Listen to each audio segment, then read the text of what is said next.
Hey, what's going on, people? This is Terrell Andretti, aka the Narc's Nemesis. If you're watching me on YouTube, make sure y'all like, comment, and subscribe. That way, YouTube's algorithm will pick up this content and push it out to more people that need it. If y'all are looking for one-on-ones, my link is in the description. If y'all are looking for merch, Narc Free 2023, link is in the description. And if y'all are looking for music on my narcissistic experience, the link is also in the description. But today I'm gonna talk to y'all about that person that y'all met in the beginning is not coming back, at least not fully in the way that you desire. And the reason why is that person that you met in the beginning, that person is a character that they created based off of your personality, based off of your traits, based off of your likes and your interests. That person was created as a foundation for the trauma bond and cognitive dissonance. And the trauma bond is basically your addiction to that person. Cognitive dissonance is basically you rationalizing the abuse, you rationalizing the gaslighting, you rationalizing their behavior. Now, a lot of times, well, most of the time, they won't give you that person back in its entirety, but what they'll do is a technique I call push-pull, and a lot of y'all either call it, a lot of y'all even call it hot and cold. And that means they act good for an amount of time, then they act bad. Then they'll reinforce it with some good, then they'll cut up again, then they'll reinforce it with some good, and they'll cut up again. And the time limit on each behavior varies.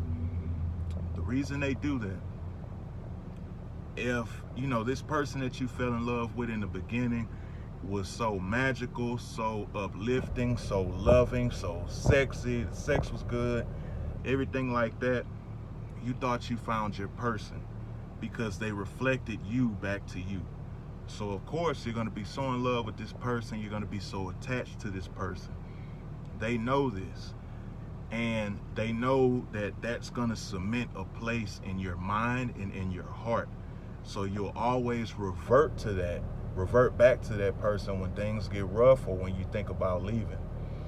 The reason for that is you have this person in your mind, right? This great person, this awesome beginning, these awesome memories, whatever the case is. So when they go out and they start lying, when they go out and they start gaslighting, when they start triangulating you, when they start cheating, you'll start thinking, nah, it can't be, because in the beginning, they were so nice, they told me this, they let me know this about this, they they told me they can't live without me, I'm the best person they ever met, nobody ever treated them like this, and they treated me so nice, they paid for my prescription, this, whatever the case is, it's designed for you to go back to the drawing board and second guess yourself, because you're gonna be thinking, this person that did this horrendous act, whatever it is, cheating, gaslighting, whatever, this person that did this to me can't be the person this can't be them, because the person I met in the beginning was so amazing and so thorough and so truthful and so honest. So you'll start second guessing when it's time to leave, because you'll be like, okay, well, I'm sick of this, I'm finna go, I'm finna bounce, this is it, I'm finally done, whatever the case is. Then you'll think back when y'all went and seen the Christmas lights, when they told you, I'm gonna marry you, we're gonna get a house, we're gonna have them kids, they future faked you. And then, when they hit you with the charm and you're so beautiful, you're so handsome, I don't see why, your last person let you go, or, I don't know what your ex was thinking, whatever they done, sold to you. It's designed to make you second guess your decisions, and it's designed to make you question your own reality. If you question your reality, you'll believe in everybody else's. You'll believe in anybody else's but your own, because yours is at question and technically yours doesn't exist. So human nature, you're gonna want to find somewhere where you exist and where it makes sense. They want to put you in a state of mind to where they are the only thing in your life that makes sense. That's why they isolate you too. And I'm kind of, making a narcissistic gumbo right here. I'm putting a lot of stuff into one video. And I'm gonna touch on a lot of these subjects in separate videos, but just to give y'all an overview of, how they get down. They want to make it to where they are your end all be all. They want to destroy your basic support system so that they're your only support system and they cannot be there for you. That causes another emotional injury because, when you're in one thing that teaches you a lesson in life, when you're in your lowest times, and those people that you thought were supposed to be there, they aren't. That shit hurt. I don't care how hard you is. I don't care where you come from. I don't care if you white, black, Chinese, whatever. That shit hurt. And the narcissist's goal is to do as much damage to you as possible so you'll never forget them. Because that's why a lot of y'all can't get over them, because so many things that they did plague your mind. And you want them to be held accountable for it, which is understandable. But you got to understand, you're not dealing with a regular human being.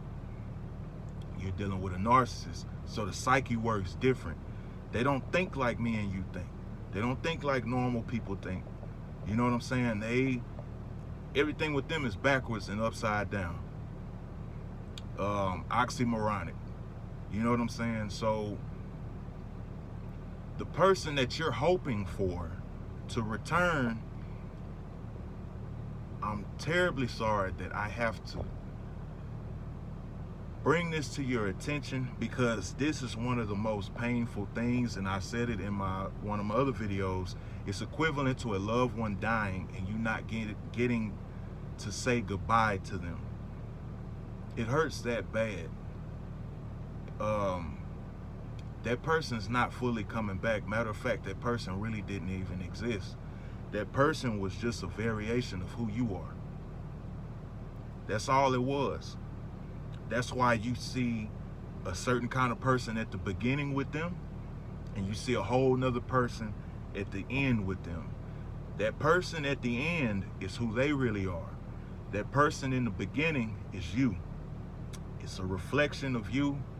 It's an orchestration of you and your characteristics and your traits, your likes and your dislikes. Stop hoping for that person to come back. And I know, like I say, I always throw this in there because I know it might come off as, oh, well, he can say that because trust me, it took so much. And this is the thing I still kind of dwell on, every now and then. They're not coming back. And it's easier said than done, but it's a process. And I always try to tell you guys, be kind to yourself. Be patient with yourself. Be gentle with yourself. Be understanding of yourself. The main question y'all be having is, how could I let this happen? How could I be so foolish?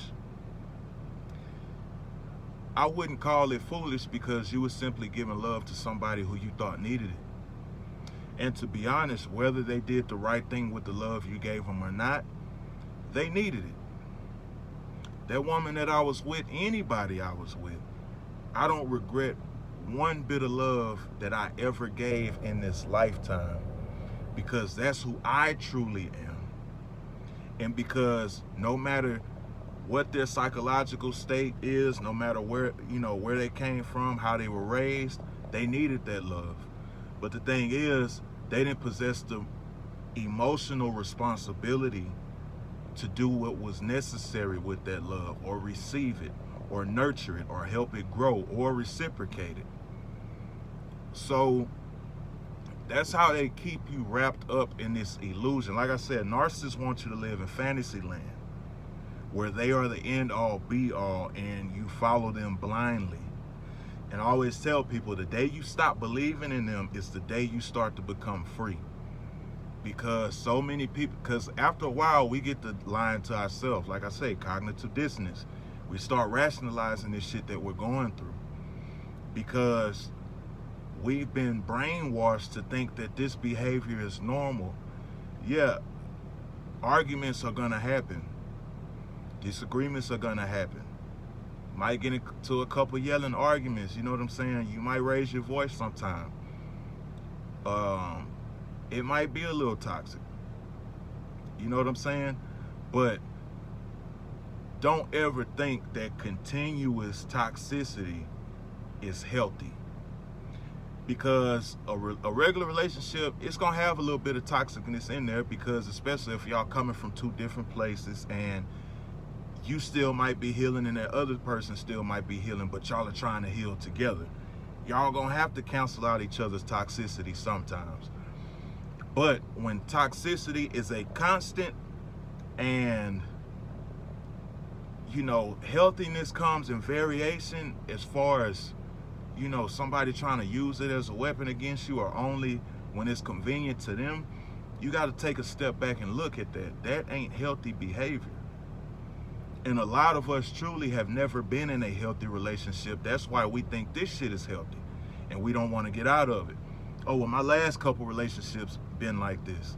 Okay, well, what happened to you in those last partners? Y'all are separated and you ended up with this jackass, right? That means it's not healthy. That means you got stuff you need to work on. Forget them.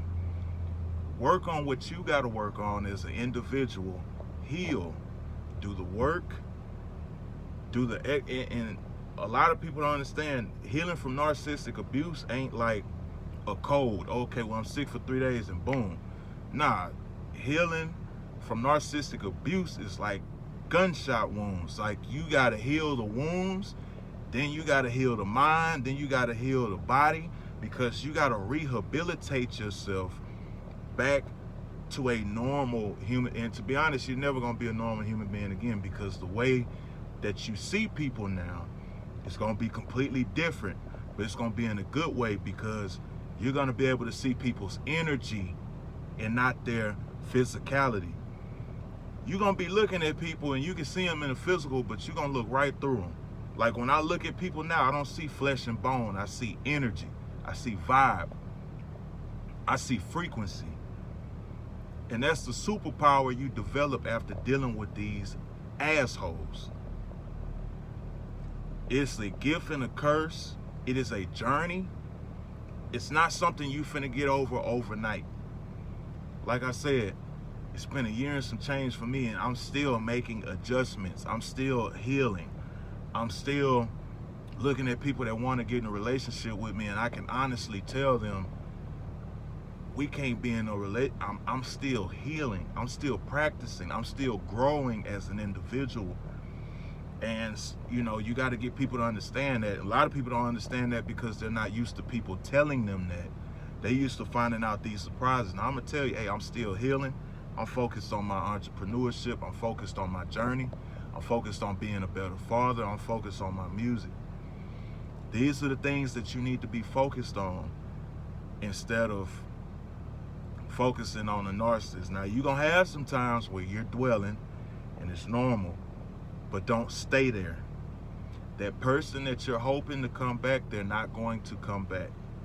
But I tell you what, that person is out there and somebody that's genuine. I tell you what, that love that you're willing to give or that you gave to that person or you were hoping to receive from that person is out there in somebody genuine. But in order to attract that, you must heal the shit that's broken inside of you. Because if you go on and you try to sweep this under the rug, oh, well, I'm going to deal with it but not deal with it, you're going to attract the same thing, if not worse. Because when you don't heal trauma, it gets worse over time. What happens if you break a body part and you don't heal it? It's going to get worse over time, and it might get infected. You don't want to become infected. You don't want to get your heart infected. You don't want your soul infected, because it already has been by this narc. So what you need to be on, you need to be on your antibiotic journey. You need to detox yourself from all of this toxic behavior and these toxic environments. And another thing that's keeping you attached is waiting for that person that they were in the beginning. You have to take it as it was fun while it was lasted. I enjoyed while it lasted. I can't talk. It was fun while it lasted. I enjoyed the ride, regardless of how treacherous it was, because I gained experience and I gained clarity. And I need to leave that in the dust. It's okay to keep the good memories. You have the power. Keep the good memories, but learn from the bad ones.